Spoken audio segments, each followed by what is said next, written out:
No filter from Kentucky star after Mark Pope ends John Calipari's home winning streak. The house John Calipari built in Lexington came back to haunt him in Fayetteville on Saturday. Mark Pope didn't just hand his predecessor a loss. He delivered a statement, snapping Arkansas's 17-game home winning streak with an 85-77 victory at Bud Walton Arena. For Calipari, it was more than a routine SEC defeat. It was a reminder of the program he once ruled now finding new life without him. And Kentucky's players made it clear the result carried extra weight.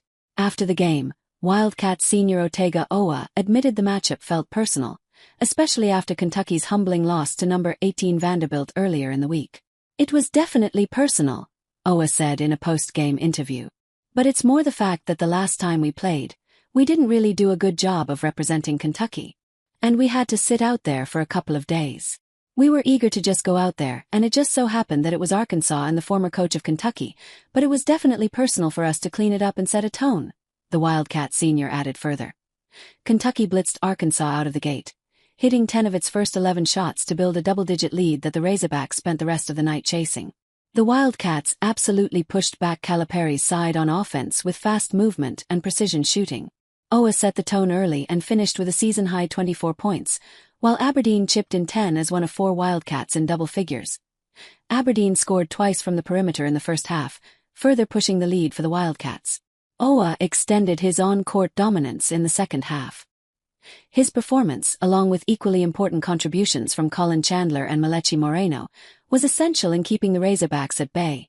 Despite Calipari's side's 43 points in the second half, Pope emphasized these contributions in his post-match press conference. "Otega has so much to do for this team. He played 38 minutes tonight," the Wildcats head coach said of Owa.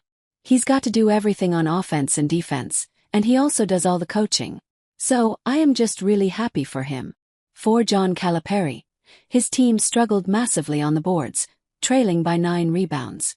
The Razorbacks did manage some good offensive stretches in the game with their fast transition play, but their cold perimeter shooting and 16-for-26 night at the foul line turned into a major giveaway. Calipari's side went 3 for 14 from the perimeter, for a disappointing 21%, and it cost them big time, despite Darius Acuff Jr. 22 points. With their fortress breached, Calipari can't reliably capitalize on their home stretch of games, and the team has to go to the drawing board for the rest of the season. For Kentucky and Mark Pope, the Arkansas win was worth much more than gold. The Wildcats are now 15-7 and 6-3 in the season.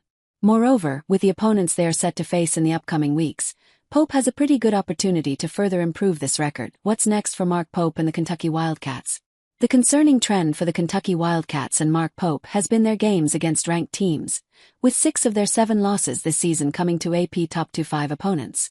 However, the good news for them is that they do not have many such matchups in the coming weeks, with only a rematch against number 18 Vanderbilt on March 1st and 2 dates with the Florida Gators on February 18th and March 8th on the horizon. But for now, the undivided attention will be on the Oklahoma Sooners on February 4th, a game ESPN's matchup predictor gives Kentucky a 78+% chance to win against a Sooners team that has lost 8 straight and is allowing more than 74 points per game. However, Pope's second season at Kentucky has already been scarred with injuries beyond imagination. The Wildcats have lost crucial players, including Jolland Lowe and Jalen Quaintance. Thus, a concern about roster depth looms over Pope's team heading into the season. While most of the upcoming games are against unranked teams, the Wildcats don't have the leverage to drop points if a ticket to March Madness is in the plans. Despite these setbacks, the Wildcats have been flying high in the challenging SEC conference. And head coach Pope has nothing but appreciation for these players. "I've never coached a team like this. To be dead and buried like we were, and to take all the hate these guys have taken and just keep saying, 'Doesn't matter, we're coming back,'" he said in the press conference. With the injuries, they are unlikely to make a truly deep tournament run unless Jaden Quaintance, or another key piece, returns healthy and they catch fire at the right time. But Pope's group has already exceeded some preseason doubts by staying competitive in the SEC. If they stay relatively healthy, take care of most of the softer remaining games, and snag a couple